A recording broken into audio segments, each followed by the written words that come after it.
Hola, mi nombre es Constanza Evans. Bienvenida a Mamás Podcast. En este espacio podrás encontrar historias de mamás y de mujeres, historias únicas e inspiradoras. Aquí podrás cuestionar, informarte, sentirte más acompañada y quizás incluso liberada. Un espacio seguro para ampliar tus horizontes solo para ti.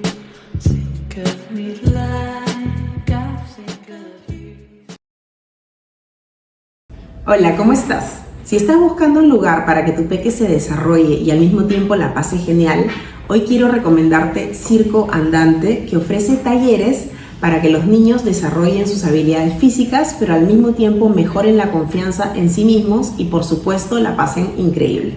En Circo Andante se trabaja equilibrio, fuerza y coordinación, en conjunto con un equipo humano muy experimentado y divertido también. Y hay para todas las edades porque desde muy pequeñitos pueden entrar a Petit Circo con 2 años y medio, donde se explora la seguridad y el movimiento. Después está Full Circo de 4 a 14 años, donde se ve expresión y también fortaleza corporal. Y finalmente, si les interesa a los adultos, también está Circo Fit y Acroduo para los más experimentados. Si te interesa alguno de estos talleres de Circo Andante, te invito a seguirlos en Instagram y a contactarlos al número que aparece en pantalla.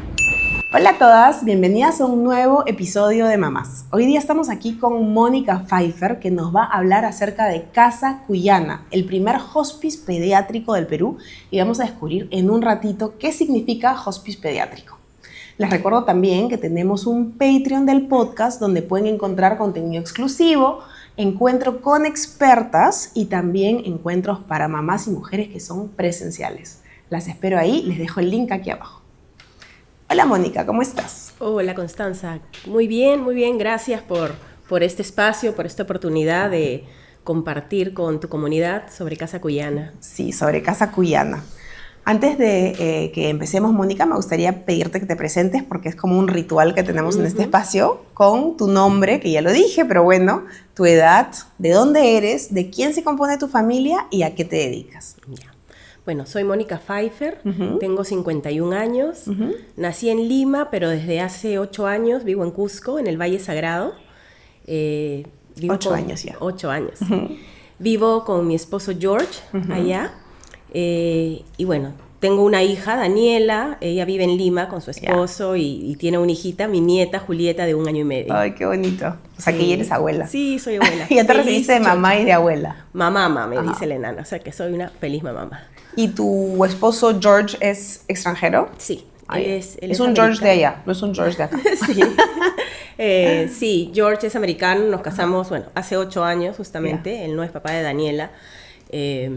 Y sí, nos encontramos y fue un reencuentro de almas, siento yo. ¿Y te casaste con él justo en el momento que empezaste a vivir en Cusco? ¿O te fuiste a vivir a Cusco con él? Me fui a vivir a Cusco precisamente motivada por él, porque yo siempre dije, quiero algún día vivir en el Valle Sagrado. Desde la primera vez que viajé a Cusco y vi el cielo azul y era, es igual como cuando pintamos con la crayola azul. Sí es así.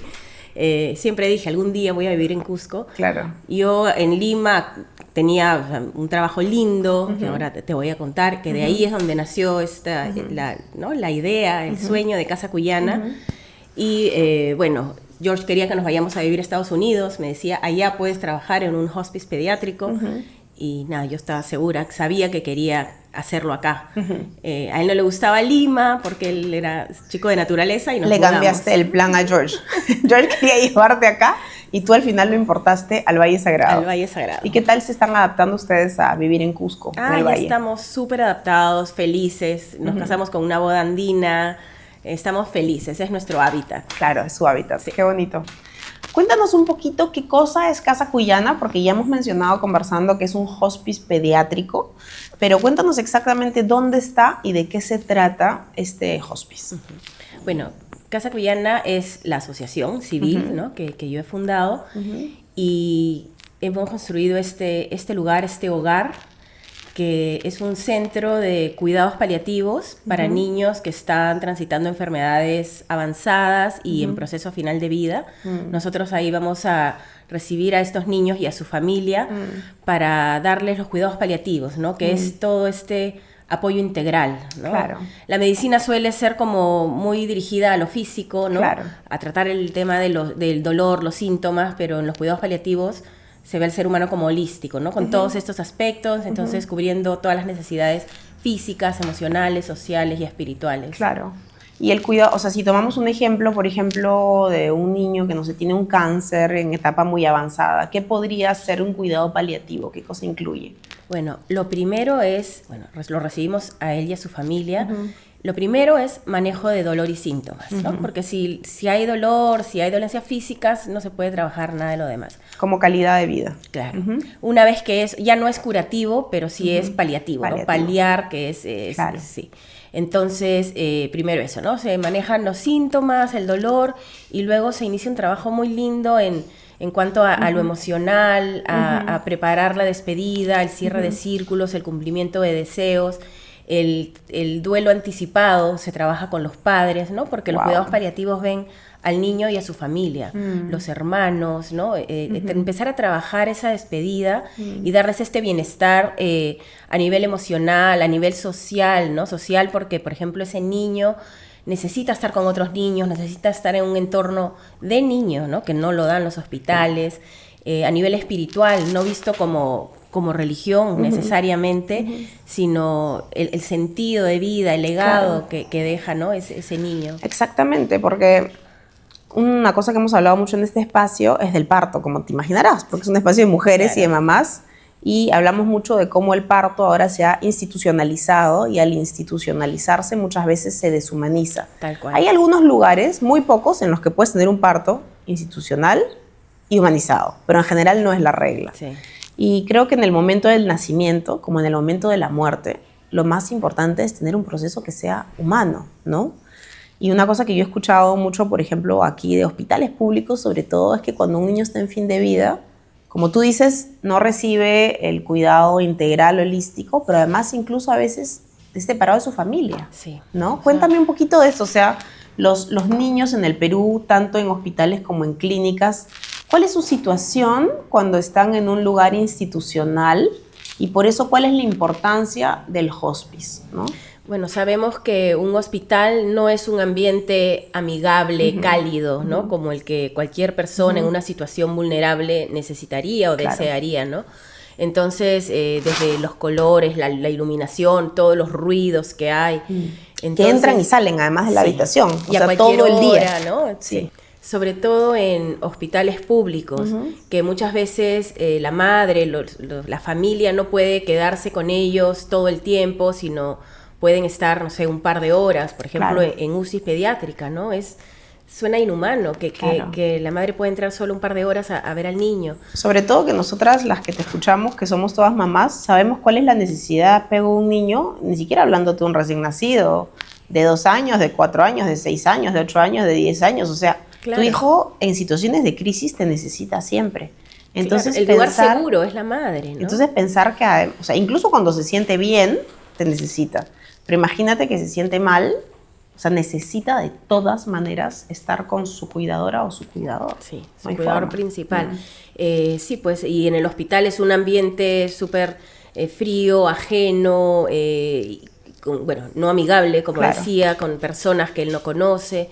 Entonces hay una necesidad muy grande de eso. Entonces, aun cuando le permiten a la mamá estar ahí, hay todo un entorno familiar que el niño quiere, ¿no? Entonces, a mí me ha tocado acompañar a niños de provincia que venían a Lima para recibir tratamiento médico especializado.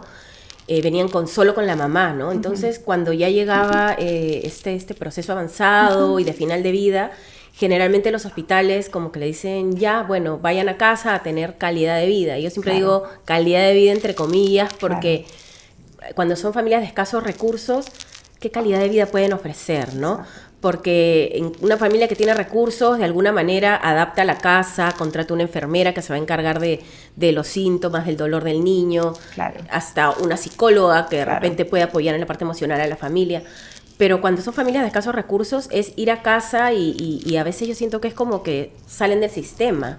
Claro. Porque no hay un seguimiento ahí. O sea, si estás en un hospital, el trato es bastante deshumanizado. Pero si estás en tu casa y tienes escasos recursos, no hay acceso a lo que necesitas para tener un mínimo de comodidad. Exacto, entonces son esas dos alternativas, ¿no? Que el niño fallece en el hospital y es con todos los niños con los que yo he hablado, que han sido muchos, ¿no? Que han fallecido, ellos querían regresar a casa, ver a los hermanos, a los abuelos, no sé, uno me decía, quiero volver a mojarme mis piecitos en el río, o sea, cosas así que para ellos son su vida y que lo han dejado. Entonces luego cuando ese niño fallecía, la mamá se quedaba con el tema de la culpa, debí llevarlo a casa porque es lo que él quería. Claro. Y luego cuando lo llevaban a casa, también tenía una situación muy, muy difícil, que era, falleció con dolor. Claro. Debí dejarlo en el hospital porque de alguna manera ahí le hubieran ayudado con eso, ¿no? Entonces... Qué increíble cómo la culpa materna acompaña todos los escenarios de la maternidad, y en casos así incluso muchísimo más, a pesar de que ellas hacen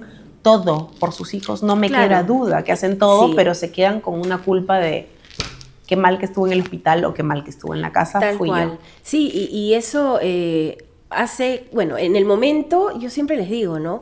Tú en ese momento has tomado la mejor decisión con lo que tenías, con las herramientas que tenías. Exacto. Pero aún eso, y la culpa no los deja transitar un duelo sano, pues, porque siempre es, pude hacerlo diferente, debí tomar otra alternativa. Claro, y qué pena sentir culpa además en un contexto en el que lo que está fallando es el sistema, Sí, no está fallando la persona, Sí. ¿no?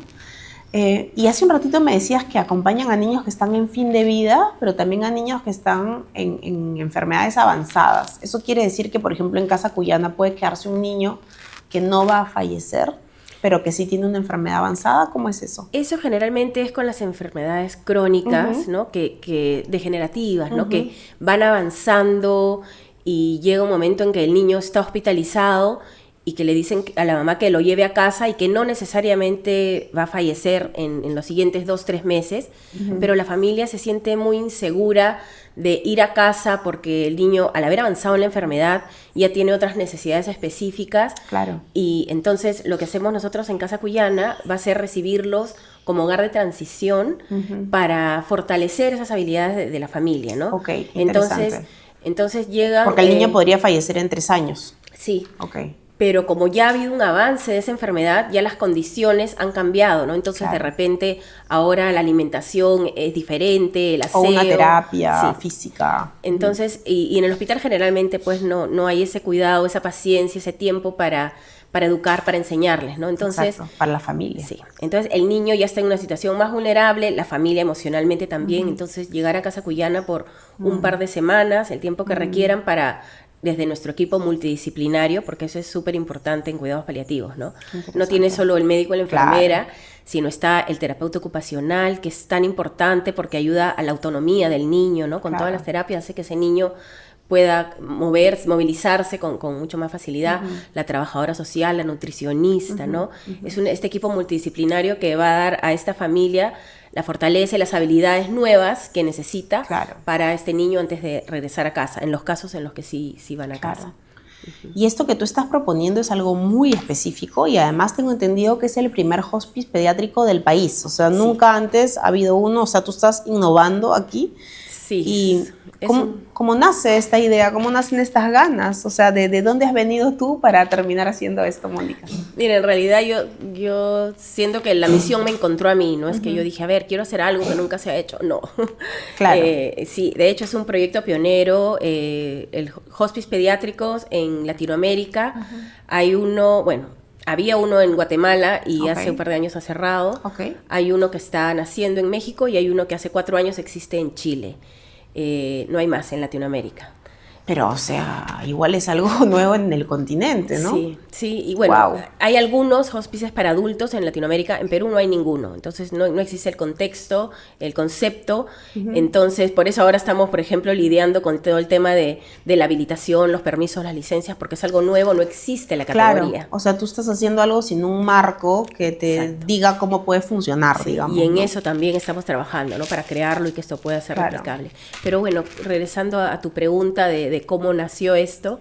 ¿Cómo tú llegas a hacer eso, no? Porque o sea, creo que tú y yo lo hemos conversado un poquito la primera vez que hablamos, que fue qué delicado lidiar con la muerte, y qué delicado lidiar con la muerte de los niños, que para todo el mundo es, entre comillas, antinatural. Sí.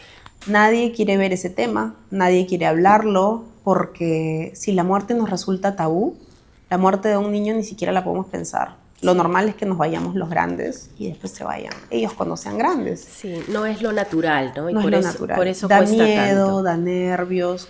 ¿Cómo llegas tú no solamente a mirar esta realidad en la cara, sino a que sea tu día a día? Claro, ha habido gente que me dice que los niños se mueren, ¿no? Es como, Claro. no es algo que esperamos.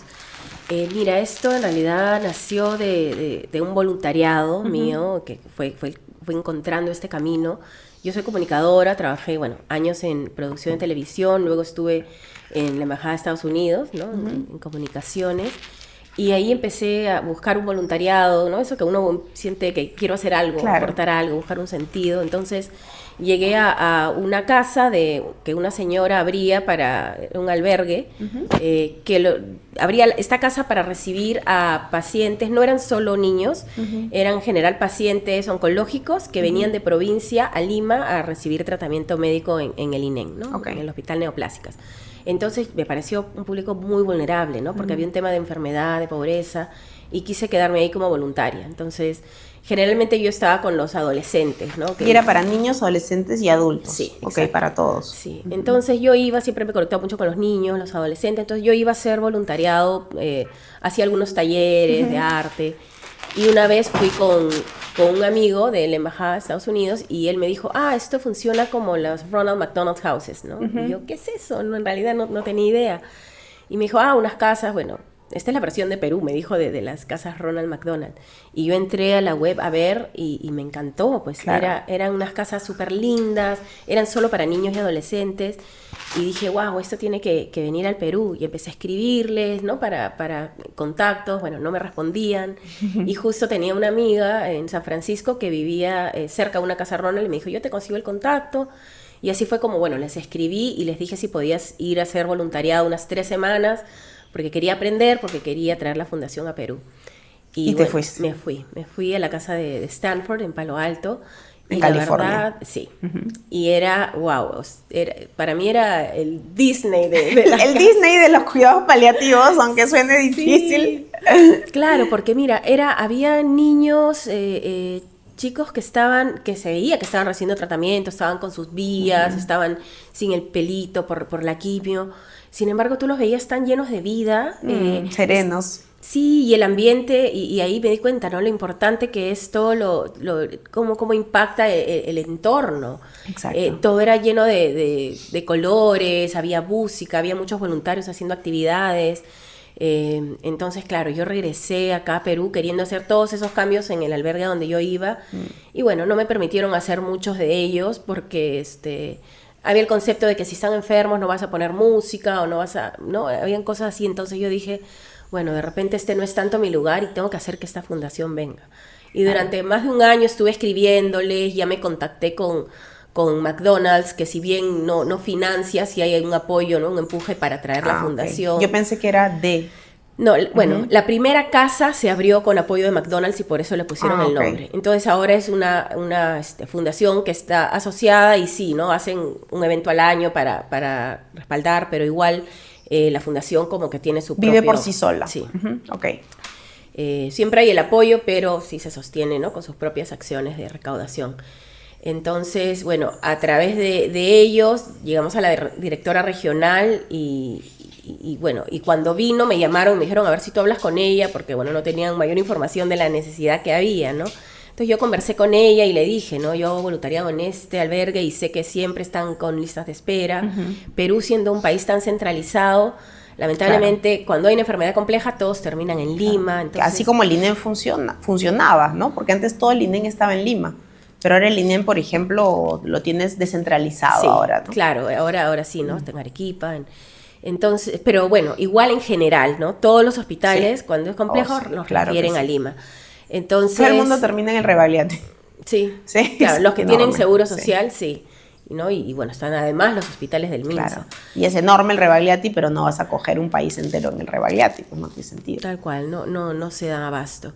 Entonces fue así que conversé con ella, le comenté, ¿no? Esta necesidad enorme que había de tantas familias, no sé, durmiendo en los pasillos, esperando, tal cual, esperando un lugar que los reciba, porque es muy caro, pues, ¿no? Pagar, así sea que paguen 25, 30 soles la noche, para unas sesiones de quimioterapia te tienes que quedar un mes, Claro. entonces se vuelve impagable. Y lo que ocurre es que abandonan el tratamiento, dejándolo sin oportunidad de curación, ¿no? Claro. Entonces es un tema bastante complejo. Y bueno, esta directora me dijo, bueno, vamos a evaluarlo, bueno, todavía no se ha pensado en traer, y como a los meses, 6 meses será, me volvieron a llamar y me dijo, nuevamente está viniendo esta directora regional, que era colombiana, y volví a reunirme con ella, yo dándole más información, ¿no? Y bueno, cuando terminé esa reunión con ella fue muy gracioso, porque el director de McDonald's me dice, ¿cómo te fue en la entrevista? Y yo le digo, ¿qué entrevista? Ah, no, es que ya están trayendo la fundación y me dijeron quién podría dirigirla, y yo... Claro, no esperaba eso porque yo quería que la traigan para ser voluntaria. Y de pronto me estaban ofreciendo dirigir esta fundación, ¿no? Y es era que como... te vieron tan interesada, liderando, Sí. ¿no? Capaz de liderar el proyecto. Sí, en verdad para mí fue este es el momento, ¿no? Claro. Y eso fue en el fines de 2011. Fue el momento en que yo ya decidí dejar, ¿no?, el mundo corporativo, digamos, y decir, sí, quiero hacer esto, ¿no? Y al principio, de hecho, no fue fácil porque era un equipo de a uno. Me daba un espacio pequeñito en las oficinas de McDonald's y mi trabajo era buscar dónde hacer el primer programa, la primera casa, ¿no? Ellos tienen salas familiares, casas, y bueno, visité más de 15 hospitales públicos viendo con quién aliarnos, y finalmente, con el Hospital Rebagliati, ellos tenían una casa que estaba en desuso, hacía muchos años había sido un centro de hemodiálisis, y ahí estaba la casa abandonada y era como, esto es perfecto, ¿no? Yo veía la casa y era como, wow, o sea, recordaba la casa de que había visitado en Stanford y era como, claro, acá el área de juegos, acá la oficina, y era perfecto. Entonces tú te dedicaste a esta fundación, a traer la fundación aquí a Perú. Claro. Y la fundación sigue operando. La fundación sigue operando, ha crecido mucho, ahora tiene 5 programas, 3 casas y 2 salas. Claro. Y claro, abrimos a fines del 2013, fue cuando empezamos a recibir a los primeros niños, mucha ilusión porque habíamos preparado todos los ambientes. Y si bien, claro, uno diría, no seas ingenua, ¿no? Si vas a trabajar con niños que están con enfermedades complejas, oncológicas y no oncológicas, algunos de ellos no van a curarse y van a fallecer. Pero era algo que creo que yo no quería pensar y quería creer que... Lo que hablábamos hace un todos ratito. los cuidados, sí, o sea, hasta para mí que estaba muy metida en el tema y venía haciendo voluntariado muchos años y que había tenido pérdidas, era como que no, aquí con todo el amor, era ingenuidad, pues, ¿no? Y deseo ferviente de que así sea. Y obviamente no fue así, ¿no? Claro. Pasaron pocos meses y claro, llegaban los niños, conocíamos sus historias, nos encariñamos, las mamás nos contaban de los otros niños, de sus ciudades, entonces eran nuestros niños, ¿no? Y de pronto tenías a las mamás viniendo y diciéndome, me han dicho que no ha respondido el tratamiento y que ya me lo lleve a casa porque no se va a curar, porque va a fallecer. Y más aún me decían, ¿cree que nos podemos quedar acá para que fallezcan acá? Y era... No, o sea, no era la misión de la casa. Yo hasta hice la consulta, ¿qué pasaría, no, si un niño fallece acá? Pero me decían, no, nosotros somos un hogar temporal mientras el niño está en tratamiento, mientras el niño está estable, ¿no? Entonces... ¡Wow! ¡Qué duro! Y ahí es donde descubrí que para mí en ese momento solo existían estas 2 alternativas, que el niño falleciera en el hospital y luego quedaba la desazón, la culpa de él quería ir a casa, o que fallecía en casa y había mucho sufrimiento físico. Demasiado. Entonces eso, y ahí me di cuenta, y yo misma, ¿no? Fueron un par de años al menos de estar enfrentando estos fallecimientos de los niños, y durante esos 2 años yo no lloré, Constanza. O sea, yo era... Para mí, mi idea errónea, no tenía herramientas en ese entonces, y era, tengo que ser fuerte para las mamás, para mi equipo, tengo que saber qué decir. Entonces, yo cuando lo veo en retrospectiva, es como que mi corazón no quería sentir y solo estaba en la mente en qué tengo que decir. Claro. Y mi equipo estaba igual, ¿no? Ahí yo por eso siempre digo que si un legado dejé ahí, como me dicen, no es haber abierto la fundación o haber traído las casas, sino es esta enseñanza de que al cuidador hay que cuidarlo. Claro, a quien algo que siempre hablamos hay aquí. que acompañarlo, ¿no? Es tan importante porque, claro, muchos, inclusive de todo el sistema médico, ¿no? Se enfoca en el paciente, en el niño en este caso, pero ¿qué hay de esa mamá que está ahí día tras día? Hay que sostenerla. Sí, totalmente. Claro. Qué increíble el recorrido que me cuentas, ¿no? Y un poco la sensación que me deja es que la fundación es algo que está bueno para correr en paralelo al hospital, ¿no? Sí. Es como la red de sostén cuando tú estás en el hospital. Pero ¿qué pasa cuando llegas al final de la carrera? La fundación ya no está. Y qué difícil decirle a las familias, mira, te queremos, te amamos, hemos estado contigo, pero este no es un lugar para morir. Claro, no es la fundación quien se los dice, sino en realidad el hospital, ¿no? Porque es como que ya no responde el tratamiento, aquí está tu pasaje para que te regreses a casa, ¿no? Entonces ellos tienen que salir de la casa y sí, desde la casa había mucho acompañamiento, ¿no? Ellos regresaban a casa y nosotros seguíamos en contacto y así es como yo he sabido de estos duelos tan difíciles, ¿no? Que se le llama duelo patológico, que es que pasaba 1 año, 2 años y yo he visto familias parejas, por ejemplo, que eran muy unidas durante el tratamiento y que lamentablemente cuando el niño fallecía no, tú me dijiste que debía quedarse en el hospital, se separaban las familias, ha habido casos de alcoholismo, de abandono de los otros niños, y ahí nos damos el impacto de no haber tenido este acompañamiento. Claro, no solamente si no acompañas va a haber un mayor sufrimiento en ese momento, sino que tiene unas consecuencias súper graves sobre la familia y la pareja. El impacto es enorme, enorme y puede pasar generaciones. Wow, claro, puede ser un trauma intergeneracional. Totalmente. ¿Esto es lo que llamas duelo patológico? Claro, cuando no, por ejemplo, la culpa, ¿no? No permite que de alguna forma se procese y se reintegre esa pérdida, ¿no?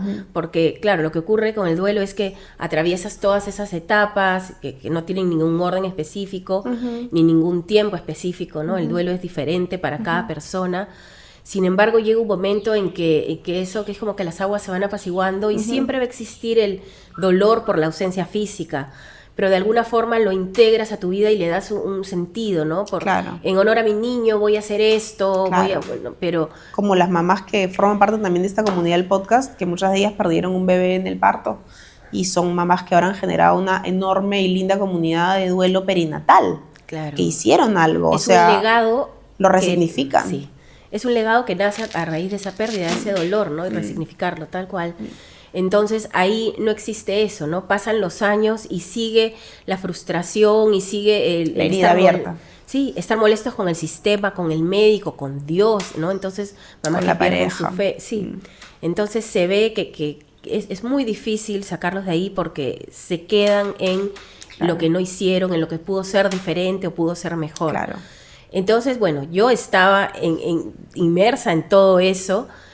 También mi equipo. Y tratando de ser fuerte, que eso también es otro tema, ¿no? En vez de abrazar la fortaleza. ¿no? La fortaleza como dureza, ¿no? Sí, que al final termina haciendo daño a uno mismo también. Y fallecía el niño y era, mientras menos personas lo sepan mejor, porque preguntaban y era no hablar, ¿no? No hablar de quien se fue porque va a doler. Cuando lo importante sería, hablemos de él, recordemos las anécdotas, riámonos y lloremos juntos, ¿no? Como equipo, como familia. Para procesar, para que todo el mundo pueda procesar, las familias, los acompañadores, el personal, todo el mundo. Si no atraviesas el proceso, que es doloroso, no hay una evolución y ahí te quedas, ¿no? Y entonces tú ya estabas en la fundación, digamos, haciendo este gran trabajo que hace la fundación, porque yo no niego que sea un enorme trabajo, muy valioso. Permite que los niños continúen con su tratamiento. Continúen con su tratamiento, pero tú ya estabas como que queriendo dar un paso más, ¿no? Como que, ¿y ahora qué hacemos con los niños que no van a sobrevivir, ¿no? En realidad te confieso que queriendo dar un paso al costado. Era tanto el dolor que era... Y claro, y no podía manifestarlo, o sea, según yo, ¿no? Claro. Y era como realmente, yo siento con todo mi ser que quiero estar aquí, pero este dolor no sé si voy a poder sostenerlo. Yo ahí me separé del papá de mi hija, ¿no? Comprendía que haya dejado una vida tranquila y con un buen salario para estar como estaba. Y yo sabía que quería seguir ahí, entonces fue un conflicto muy, muy fuerte en mi vida, hasta que llegó una familia precisamente de Cusco, y no sé si es una sincronía o no. Ellos tenían esta niña linda que, bueno, debutó con el diagnóstico de leucemia a los 3 años, y bueno, ellos no tenían otros hijos como para que el hermanito pueda ser donante de médula, porque ella tenía leucemia y necesitaba un trasplante, Entonces ellos escucharon que un hospital de España hacía los trasplantes porque había banco de médulas, ¿no? Acá si no tienes a tu donante que es 100% compatible o altamente compatible, no puedes acceder al trasplante, ¿no? Allá hay bancos donde hacen el match. Entonces ellos escucharon sobre esto y realmente dijeron, eso es lo que tenemos que hacer por nuestra hijita. Irnos a España. Irnos a España. Entonces hicieron todo el esfuerzo por conseguir los medios, por contactarse, para ir. Y era, bueno, no era algo que ellos podían ir solos, sino tenía que ser de hospital a la clínica, ¿no? Al hospital de allá. Entonces la niña ya prácticamente estaba lista para el trasplante y bueno, le tocaba ya viajar porque ya tenía todo. Todos estábamos muy ilusionados, esperanzados en esto, ¿no? Porque ella sí iba a tener la posibilidad de salvarse. Muchos niños perdíamos por leucemia. Bueno, y hubo demoras burocráticas con los papeleos del hospital. Finalmente ella llegó a España. Y bueno, a los pocos días la mamá me llamó y me dijo, nos han dicho que llegamos tarde, que ya no está lista, ya nuevamente la médula fue tomada, no van a poder hacer el trasplante, ¿no? Lo siguiente que escuché es como al mes que esa niña falleció. Y para mí fue no puedo seguir más con esto, ¿no? Y yo ya, en verdad, yo sentía mi corazón estaba cerrado, ya no era yo la misma con los otros niños, o sea, estaba en un momento creo que en el límite, y no habían pasado muchas semanas de que esa niñita había fallecido, yo diría 3 semanas, porque creo que ni un mes, y de pronto yo estaba en mi oficina, y bueno, era la oficina, una ventana, el jardín, y en la reja, en la entrada, veo que estaban estos padres, ellos habían venido, y yo en ese momento sentí, ¿qué les voy a decir? Nuevamente, pensando en que uno ayuda desde las palabras y desde la mente. ¿Qué hacen aquí? Yo quería decir, díganles que no estoy porque no me sentía preparada para verlo. O sea, ¿cómo voy a consolar, según yo, si es que ellos, si es que yo misma no encuentro consuelo en esta pérdida que yo creí que no iba a ocurrir? Y como sintiendo la carga de falló el tratamiento, fallamos nosotros. Sí, claro, en todo momento era ¿qué más podemos hacer? O sea, ahí en la casa no se da nada médico, pero ¿qué más se puede hacer, no? Y bueno, ellos entraron a mi oficina y yo siempre digo, ¿no? Que si con una imagen tengo que decir una imagen de paz, no es la palomita, no es un atardecer, es estos padres entrando a mi oficina con una sonrisa y de verdad con una paz que yo no entendía. Yo en ese momento supe que ellos habían vivido una experiencia diferente a la de todos los otros padres que venían y yo seguía en comunicación con ellos y estaban devastados, con todas las emociones de rabia, de frustración. Ellos entraron y estaban en paz y se acercaron a mí y yo recuerdo haberlos abrazado y yo empezar a llorar. Eso para mí es como una imagen que yo digo, yo dentro de mí decía, esto está al revés.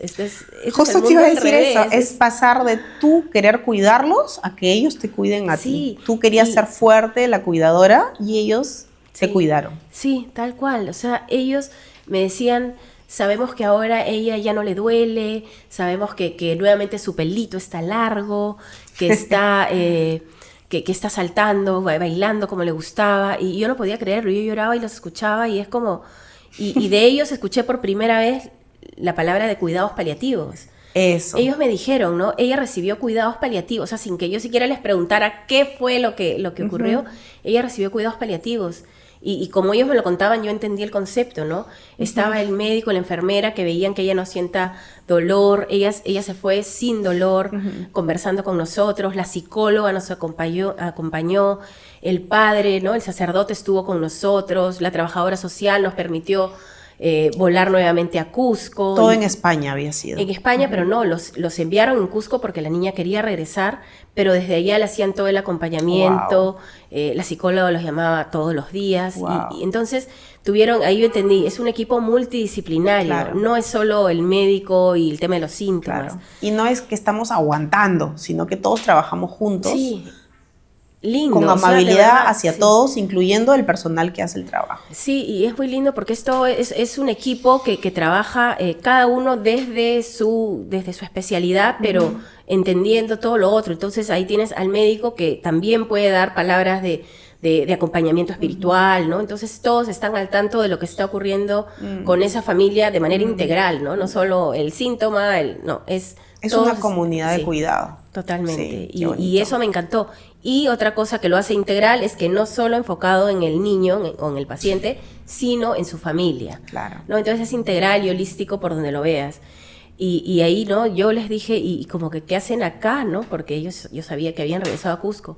Es que dentro del trabajo que hicimos, me dijeron, ella hizo como su testamento, su legado, y ella quería que traigamos su ropa y sus juguetes a sus amigos de la casita Ronald. Wow. Entonces ellos estaban ahí cumpliendo este último deseo de la niña, y a mí me impresionó mucho, porque el papá era siempre muy, muy calladito, y ahí él dijo, y nosotros ahora vamos a ser las mejores personas que podamos ser para algún día llegar donde está ella, y queremos ayudar a otras familias que están pasando por lo que hemos pasado. Tengo la piel de gallina. No, y para mí era increíble porque yo estaba viendo, o sea, ese día para mí fue una clase maestra, porque ellos estaban diciendo, no solo, o sea, y decía, tenemos mucha gratitud. Entonces no solo estaban con estas emociones que los perturbaban, sino querían, había un legado ahí, habían resignificado eso, había un sentido de vida ahora, y hasta ahora tienen otros 3 niñitos, y siguen apoyando a familias que tienen niños que están transitando enfermedades. Entonces, yo digo ese día, que lamentablemente no sé la fecha exacta, pero ese día en el 2015 fue la semilla de Casa Cuyana. Claro. Porque, claro, ahí yo me di cuenta, no vamos a controlar el desenlace, cómo esto va a terminar, pero con este acompañamiento compasivo, amoroso, digno, podemos cambiar la historia, ¿no? Claro, hay luz en la muerte. Sí. Ni siquiera hablándote desde un punto de vista religioso, sino No, simplemente no. así totalmente terrenal, hay luz en este proceso de muerte, ¿no? Bien acompañado se puede llegar a atravesar todos estos, a hacer todas estas etapas y llegar a eso, ¿no? Acompañar con amor. Y lo que yo te decía antes, que la culpa no les permitía transitarlo y procesarlo, era porque debía hacerlo diferente. En este caso, los cuidados paliativos y desde Casa Cuyana permites que se haga de tal manera, tan amorosa y de la mejor manera, que no queda esa sensación de debía hacerlo diferente, porque buscamos la manera, el acompañamiento lo mejor posible, Claro. ¿no? Lo más amoroso posible, tanto para el niño como para la familia. Encuentras sentido en cómo estás haciendo lo que estás haciendo, ¿no? Sí, y se hace un trabajo lindo porque se hacen actividades juntos, ¿no? Como parte del legado, bueno, aparte del cumplimiento de los deseos del niño, ¿no? Que se trabaja con otras organizaciones o nosotros mismos. Como la organización Make-A-Wish, ¿no? Make-A-Wish, Que claro. es una organización que concede deseos. Sí, a niños con enfermedades avanzadas. Sí, entonces se trabaja eso, se hacen muchas actividades de arte, ¿no? En conjunto, el niño tenemos las memory boxes, que es todos los trabajos que va haciendo el niño con los padres, se van poniendo ahí. Entonces, un recuerdo físico lindo de actividades y de memorias, ¿no? Que construyeron juntos. Y como te digo, ¿no? Este equipo multidisciplinario acompañándolos. Y en Casa Cuyana, pues, estamos, imagínate, rodeados por las montañas. Es un lugar muchísimo. sagrado. Sí. El Valle Sagrado no lleva en vano su nombre, es un lugar sagrado. Sí, Yo creo que es un lugar mucho perfecto verde, muchas flores. para acompañar un momento sagrado. Así como el nacimiento y el parto son momentos sagrados, y nuevamente no te hablo de religión, te hablo de algo sagrado en lo terrenal incluso. Claro que sí. La muerte también es un momento sagrado, ¿no? De mucho respeto. ¿Te gusta este podcast y quisieras formar parte de su comunidad? Suscríbete a nuestro grupo privado en Patreon y accede a contenido exclusivo. Participa en reuniones mensuales con expertas en las que podrás hacer todas tus preguntas. Y ven a nuestros encuentros presenciales para mujeres y mamás. Desde solo $3 al mes accede a estos beneficios y mucho más. Y te quería hacer una pregunta, porque yo me imagino que acompañar la muerte de un niño es completamente distinto en sus diferentes edades, ¿no? Acompañar la muerte de un bebé de 6 meses, de un niño de 2, 3 años, de un niño de 6 años, de 10 años, es completamente distinto, ¿no? Porque ellos tienen distinto desarrollo cognitivo, y me imagino que entienden de manera muy distinta lo que pueda estar pasando. En un bebé es solo el sufrimiento casi, ¿no? O sea, hay una cuestión de apego también, ¿no? Pero es la parte física, y después cuando van entendiendo más, ¿no? Entonces, ¿cómo se va acompañando así a medida que crecen? Sí, esa es justamente también parte de la preparación del equipo, ¿no? Por ejemplo, cuando son bebés es mucho de contacto físico, no hay mucho que explicar, ¿no? Porque el bebé simplemente no se cuestiona mucho, pero es mantenerlo lo más confortable posible, con el mayor bienestar físico, y y mucho contacto, ¿no? Se trabajan, además se le enseña a los padres a hacerles masajes, a estar muy en contacto. A medida que van creciendo ya los niños, bueno, 3, 4 años, que ya empiezan a preguntarse, hay esto del pensamiento mágico, ¿no? Y que y ahí se trabaja mucho lúdicamente, ¿no? Con los cuentos, con los juegos. Entonces, de esa forma se acompaña a los niños y también a los padres se les enseña eso. ¿Cómo reaccionan los niños de esa edad a la idea de que van a morir? Mira, cuando son tan chiquitos, 3, 4 años, no hay mucho entendimiento, porque para ellos no hay esta de la finitud, ¿no? Como que no es algo permanente. Entonces, con ellos, a menos que ellos hagan alguna pregunta directa, es más, papá y mamá van a estar contigo, no te van a dejar solo, es más por ahí. A medida que crecen, que sí, ya estamos hablando de a partir de 8, 9, 10 años, ahí sí ya hay preguntas más concretas y más, el temor se va más dirigido a qué hay después. Los niños también tienen la preocupación de cómo se van a quedar los padres. Hay mucho eso, ¿no? De mi mamá va a sufrir y es increíble, pero he visto esto, ¿no? Niños de 10 años estando más preocupados de cuánto va a sufrir la mamá cuando él se vaya o los hermanos. Totalmente. Y de alguna manera ahí ya hay el necesitar un permiso para irse, ¿no? Yo he acompañado a familias que han tenido un niño de esa edad y el niño se aferra y ya tú dices, ya en cualquier momento se va porque ya está más que listo, ese cuerpito ya no responde. Entonces ahí es mucho trabajo con los padres, ¿no? Para necesita tu permiso para irse. Autoricen. Yo creo que no hay mayor acto de amor que ese, ¿no? Cuando un padre le dice, puedes irte, voy a estar bien. Es muy doloroso, pero es un acto de amor porque el niño siente que puede hacerlo, ¿no?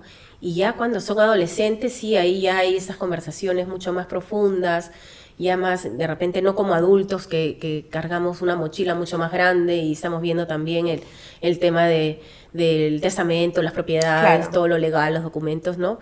Pero sí hay algo, hay mucha rabia, ¿no? Que se tiene que trabajar porque es como, es truncarlos en un momento en que está floreciendo, ¿no? Que tú estás listo para volar. Wow, qué sí, fuerte lo que me dices. Entonces es muy complejo y ahí hay sí mucho de conversaciones que muchas veces ellos no quieren tener delante de los padres. Eso es algo que sí he visto. Los niños más pequeños sí quieren estar con los padres ahí. Ellos ya se cuestionan más. También definitivamente sí hay esa parte todavía de niños que quieren no estar solos en el momento en que ocurra, que les asegures que no van a tener dolor, ¿no? Porque los temores más grandes son esos, ¿no? Estar solo y que haya dolor, ¿no? Claro. Porque, bueno, nadie ha regresado de la muerte, hay todas estas experiencias cercanas, pero hay, ¿no? Ante lo desconocido siempre hay cierto temor. Querer estar, ¿no?, acompañado. Y con ellos también he encontrado el hecho de querer dejar, por ejemplo, cartas, videos. Con, ¿no?, los adolescentes. Sí. Niñitos más grandes, o sea, a partir de 10 años es como que yo quiero que tú le des esto a mi mamá cuando yo ya no esté, y graban video y lo hacen con un amor, con una emoción, como que saben un regalo. Sí. Y algo en los niños también es que hay una madurez en niños que están en estos procesos que a mí me sorprende, que no la he visto en adultos, porque yo también acompaño adultos, mucho más niños, pero adultos. Y ellos es como, yo sé que me voy a morir, pero quiero que mis padres estén bien. O sea, es como, aceptan mucho más rápido, hay menos drama, ¿no? Ante estas situaciones. Menos resistencias. Qué interesante lo que me dices de cada etapa, realmente me parece impresionante. Y los adolescentes, de lo que me dices, viven su fin de vida como adolescentes. O sea, sí, con la rabia, con el deseo de volar, con también casi habilidades audiovisuales, ¿no? De hacer videos, de escribir cartas, claro, ¿no? Súper conectados.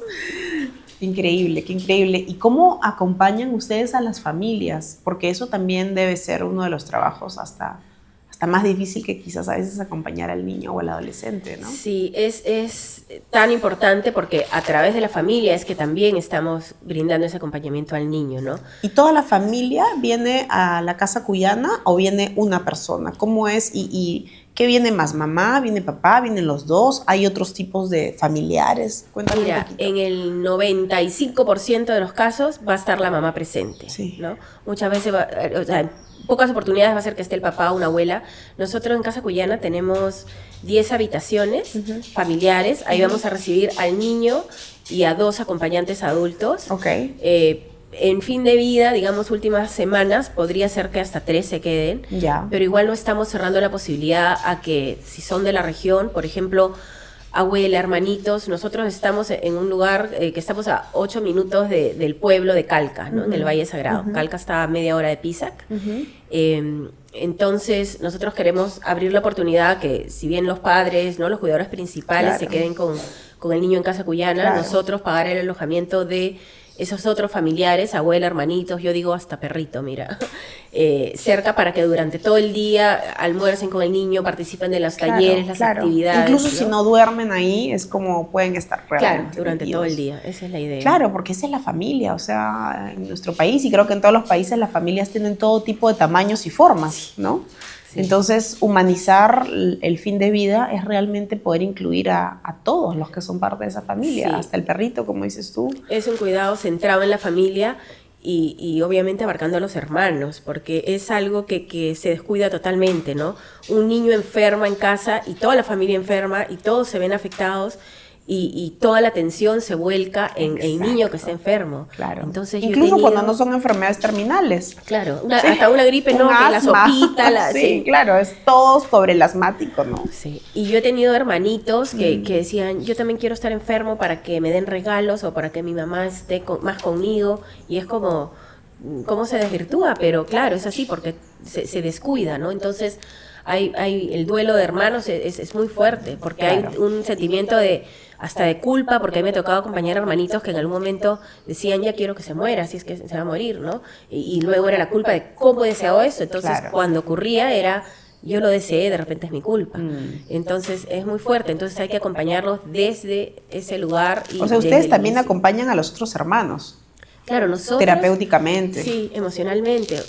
Una vez que el niño fallezca en casa cuyana, nosotros vamos a tener un año más de acompañamiento, ¿no? Ellos ya regresan a su comunidad, a su casa, pero no los vamos a soltar ahí. Claro. El duelo es todo un proceso, ¿no? Entonces vamos a seguir acompañándolos por al menos un año más. Claro. Tanto a los padres, a los abuelos. Telefónicamente. Sí, virtualmente. Sí. Y ya un poquito para ir cerrando, Mónica, cuéntame qué tipos de profesionales trabajan en la casa cuyana, ¿no? O sea, ¿de quién se conforma el equipo? Y también cuéntame si hay alguna historia que te haya impactado más que otra. Yo sé que todas las historias son únicas, importantísimas, como las que yo escucho acá también en este podcast. No hay una que sea más importante que otra, pero cuéntame si hay una que se quedó contigo en particular. Bueno, Casa Cuyana va a estar compuesto, además del equipo administrativo que se encarga, ¿no? De toda la parte de comunicación y fundraising, el equipo que va a asistir a los niños. Vamos a tener un médico, pediatra paliativista, un equipo de enfermeras de paliativos, 24 horas, ¿no? Esto es súper importante. Y tan importante como eso, vamos a tener una psicóloga, tanatóloga, ¿no? Que trabaja en duelos, un asesor espiritual, trabajadora social, ¿no? Para ver todas estas necesidades. Un terapeuta ocupacional, que yo antes decía por qué, pero es increíble el trabajo que se logra, ¿no? De autonomía y que hace que el niño se sienta digno hasta el final. Aparte de nutricionista y bueno, todo el equipo que va a encargarse de limpieza, lavandería, cocina, ¿no? Es un equipo bastante grande. Casa Cuyana tiene 3.300 metros cuadrados. Tenemos ambiente de juegos, de biblioteca, las computadoras, tenemos una sala de hidroterapia, muchísimos jardines, un comedor grande, ¿no? Y igual, o sea, va a ser la casa del niño y luce como una casa. Eso es lo lindo, ¿no? Que buscamos que el niño no sea que llegue a otro hospital, un hospital bonito, no. Entonces, por ejemplo, ¿no? Hemos puesto todo el sistema de oxígeno medicinal empotrado en las paredes de tal manera que si ese niño necesita oxígeno, no le traes el tanque, ¿no? Y que eso lo remite al hospital y emocionalmente ya afecta. Entonces hemos cuidado todos los detalles, los colores, las texturas. Es un cuarto lindo de niños que abres la mampara y si el niño no puede levantarse de la cama, bueno, la cama sale al jardín donde tienen las montañas. Wow. Entonces, ¿cuándo empiezan a operar? Mira, No es una fecha, es un momento, que es cuando logremos haber recaudado el 100% del presupuesto de un año de operaciones. Ok. Nuestro sueño, meta, es a finales de este año, Ok. noviembre o diciembre, y ahí es donde, bueno, necesitamos el apoyo de toda la comunidad para llegar a ese momento. Y te están ¿no? escuchando, de hecho, aquí muchas personas también, que puede ser que trabajen en empresas, puede ser que trabajen en fundaciones en distintos lugares, Todos pueden que se apoyar. podrían desde empezar ahí. a activar, ¿no? Sí, eso sería súper y importante. Cuéntame un poquito también cuántos niños van a acoger y familias, ¿no? Bueno, tenemos 10 habitaciones familiares, ¿no? Entonces ahí va a ser el niño, la familia. Se calcula que cada niño, o sea, eso por un estimado viendo con otros proyectos similares, lo ideal es que el niño esté unos 2 meses con nosotros, y ahí hay algo importante. Nosotros también estamos trabajando en educar a los equipos sanitarios, ¿no? Ahora estamos por traer un curso de cuidados paliativos, porque lo que ocurre algo, sin juicio ni nada, pero lo que ocurre es que los médicos han sido entrenados, han estudiado para sanar, curar vidas. Entonces, cuando un niño va a fallecer, lamentablemente lo ven como un fracaso. Cuando el fracaso es que fallezca mal, ¿no? Que fallezca en un hospital. Entonces, ocurre que se demora mucho en enviarlos, ¿no? Ya de alguna manera muchos médicos, no digo no todos, pero muchos médicos ya saben que ese niño no responde al tratamiento, no va a responder, pero intentan una vez más, un tratamiento más, y también es un poco por la esperanza de la familia, ¿no? Que doctor, que hay alguna alternativa. Entonces, en cuidados paliativos le llamamos ensañamiento terapéutico, ¿no? Que es saber que físicamente el niño ya no se va a curar, pero intentar un tratamiento más. Entonces ahí es donde el cuerpo se deteriora mucho más y ya se pierde la dignidad, la oportunidad de hacer todo este trabajo lindo cuando el niño todavía puede, ¿no? hacer Estar algunas presente, actividades. Sí. disfrutar un poco. Sí, entonces la dignidad para nosotros es como un eje, uno de nuestros principales valores, ¿no? Entonces, con médicos debidamente formados en lo que es cuidados paliativos, en lo que es la compasión y este buen final, estimamos que al menos un par de meses los niños van a estar con nosotros. Entonces, con eso se está hablando al año de 60 familias, ¿no? 60 familias que se les va a dar todo este acompañamiento hasta el momento del fallecimiento y hasta un año después de que el niño haya fallecido. Y más adelante queremos formar brigadas de cuidados paliativos, de manera que aquellos que sí tengan algunas condiciones para estar en casa, estas brigadas multidisciplinarias puedan ir y llevar el hospice a su casa. ¿En la región de Cusco o...? Sí, en la región de Cusco, y bueno, ¿por qué no soñar de formar estas brigadas a nivel nacional? Wow, qué interesante. Y eso, claro, es una segunda etapa, ¿no? Claro. Pero en sí, en el hospice, estamos calculando, Claro. haciendo un cálculo de 60 familias al año. Excelente. Y pueden donar fondos empresas, fundaciones, pero también individuos. Sí, en realidad tenemos un programa de recaudación de fondos que tiene pequeños programas para todos, ¿no? Desde el ciudadano de a pie, que pueden ser donantes recurrentes, o sea, pueden hacer una donación una vez o inscribirse con su tarjeta y se vuelven en donantes recurrentes, que cada mes, ¿no? Se debita automáticamente. Claro. Y eso es algo poderosísimo porque, por ejemplo, ¿no? En noviembre he visitado un hospice de Estados Unidos, que bueno, ya tiene 25 años, entonces su base ¿no? Claro, la de comunidad donantes es recurrentes, grandota. y el 90% del hospice, que es bastante más alto los costos, lo financian con estos donantes recurrentes, ¿no? Qué bonito. Son muchísimas personas, una comunidad enorme, donando cantidades no tan grandes, pero que se vuelve algo sostenible, ¿no? Claro. Porque claro, si tienes, no sé, 2, 3 empresas que te sostienen, se va una y cojeas. Claro. Pero si tienes Una miles de comunidad que te da personas un pequeño monto y que cada ni lo persona, sienten, eso de ahí se vuelve, es súper sostenible en el tiempo. Entonces tenemos este programa de Atentas todas para que puedan donar al hospice de Mónica. donantes recurrentes, y también tenemos los programas para el sector empresarial, ¿no? Tenemos alianzas muy bonitas para empresas pequeñas, medianas y grandes. Y bueno, algo importante que yo siempre quiero mencionar es el tema de la transparencia y la buena gestión, ¿no? Nosotros hemos conseguido una alianza linda pro bono con PricewaterhouseCoopers, entonces Ah, todos qué nuestros genial. números y nuestra gestión son auditados. Auditados. Esto es súper importante para dar la confianza, ¿no? Al genial. donante y la transparencia. Qué Entonces, genial. Y qué genial también que se sumen a la labor de hacer esto sí, con sí, ustedes. sí, Qué es bueno. súper valioso para nosotros y bueno, somos entidad perceptora de donaciones, así que podemos entregar un certificado de donación que le permite a la empresa deducir impuestos. Qué bueno saber también que hay posibilidad de donar fondos desde emprendimientos, empresas pequeñas, medianas, grandes, porque este es un país que está lleno de emprendimientos, ¿no? Hay para y de todos. pequeñas empresas, de empresas familiares, ¿no? Entonces, qué bueno que haya también la posibilidad de donar desde ahí. Sí, porque hay mucha gente que dice, no, pero mi donación va a ser chiquita, no va a impactar en nada, pero... Tú qué no. sabes, claro. No, claro, y ahí es donde decimos, una gota que le agregas al mar ya es diferente, ya Exacto, suma, ¿no? Entonces, exacto. invitamos por eso a todos a sumarse. Sí, invitamos a todas y a todos a sumarse a la iniciativa de Mónica. Y para cerrar, cuéntanos, por favor, una historia que se haya quedado contigo. Bueno, nunca me voy a olvidar de Henry. Bueno, no me voy a poder olvidar de él porque su foto está en mi escritorio, como se lo prometí. Henry era un niño de Iquitos, pero no de Iquitos ciudad, sino él vivía en Contamana, que era una comunidad, es una comunidad que está a horas de Iquitos en lancha. Henry llegó a nosotros con, bueno, un cáncer de pulmón y era un niño súper tímido, introvertido, venía, claro, de una comunidad, ¿no? Una comunidad de la selva.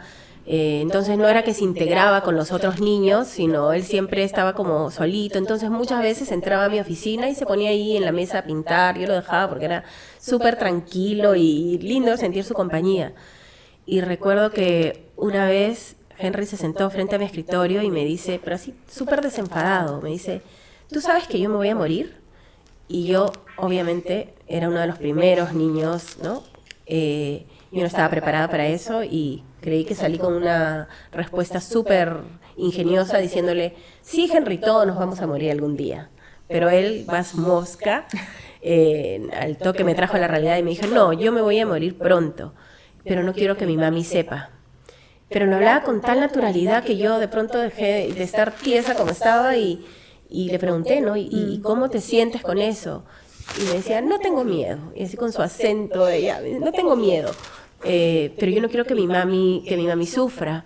¿Tú la vas a acompañar? Y yo, sí, le dije. Y de pronto empezamos a hablar de la muerte. Creo que ha sido la primera personita, con la que yo me he sentido cómoda, ¿no? Hablando de la muerte, porque hasta ese entonces creo que solo uno de mis abuelos había fallecido y nunca había tenido alrededor, ¿no? Fallecimientos. Entonces, cada vez que Henry entraba a mi oficina, para mí era como una ligera emoción, porque con él puedo hablar de esto, puedo hablar del elefante en la habitación, ¿no? Porque él me decía, ¿y tú cómo crees que es después? Y yo le decía, ay, me imagino que hay un campo de flores moradas porque a mí me encantan. Y él me decía, ay, no, yo me imagino que está el río así como en mi pueblo y el cielo es anaranjado y que yo tengo mucho pelo porque él había perdido su pelito y que yo tengo en mi casa un árbol y estoy leyendo. Él aprendió a leer con nosotros, aprendió a usar la computadora por primera vez. Era un niño muy especial y él, o sea, yo digo, fue la primera persona con la que yo me sentí cómoda hablando de a lo que ahora me dedico, ¿no? Que es la muerte. Y que, bueno, más allá de la muerte, bien visto como el fin, es cuando hay personas que me dicen qué triste, ¿no? Que trabajas con esto, con el fin, que todo se acaba. Y yo digo, Casa Cuyana trabaja con la vida, porque mientras los niños están con nosotros, están con vida y nuestro trabajo, además de darles bienestar físico, es hacer que cada uno de esos días esté más lleno de vida, ¿no? Nuestro lema es ese, es cuando ya no podemos agregar días a la vida de los niños, siempre podemos sumar vida a sus días. Y Henry fue ese niño que con el primero que yo pude hablar de eso. Él hizo un cuadro de cómo se imaginaba que era después. Y claro, ahí hubo la promesa de no vas a estar solo. Bueno, finalmente él quería regresar a su pueblo, tenía como 8 hermanitos. Y claro, era muy difícil porque al final, bueno, y algo de esa historia también es que la mamá, a los pocos días de esa primera conversación con él, vino a decirme, me han dicho que el tratamiento no funciona, que Henry va a fallecer, pero no quiero que él sepa. Y para mí, ¿yo qué hacía con esa información? En ese entonces, como te digo, sin herramientas. Ahora yo soy tanatóloga, soy dula de fin de vida, acompaño procesos de muerte, pero en ese entonces era, ok, acá ellos los dos saben, pero no quieren hablar. Y era... Ahora facilito claro, la ¿no? comunicación. Pero entonces yo, llena de temores, era, no, ¿cómo voy a traer algo tan sensible? pero entonces, bueno, logramos que Henry regrese a Iquitos. Me acuerdo que compró un colchón inflable para que en esa lancha donde él tenía que regresar estuviera lo más cómodo posible. Falleció en su casa, sabemos que de repente no en las mejores condiciones, ¿no? Pero estuvo con sus hermanos como él quería, ¿no? Entonces, por él y por todos esos niños que de repente no tuvieron este acompañamiento, ¿no?, integral que se necesita, que cualquier persona necesita en este proceso, es que más adelante yo descubrí los hóspices y fue donde soñamos, ¿no?, con algún día hacer realidad este proyecto que ahora, bueno, ya está construido, solo falta el último impulso, ¿no?, para ponerlo a andar. Muchas gracias, Mónica. Qué bonito todo lo que nos has contado. Realmente estoy conmovida, emocionada con tu historia. Gracias. Y gracias por este trabajo inmenso que haces, no solamente Casa Cuyana, sino también la idea de formar brigadas de cuidados paliativos que puedan en un futuro, espero no muy lejano, funcionar en regiones en todo el país. Te deseo lo mejor. Gracias. Tienes un gran proyecto, cuenta conmigo para lo que tú quieras también, necesidades de comunicación, lo que se nos pueda ocurrir juntas. Y gracias de nuevo por tu trabajo. Muchísimas gracias, Constanza. Gracias a todas. Es el fin de este episodio. Gracias por llegar hasta aquí. Si te gustó, síguenos en redes como mamás.podcast, comparte nuestro contenido y no te olvides de unirte a nuestra comunidad privada en Patreon.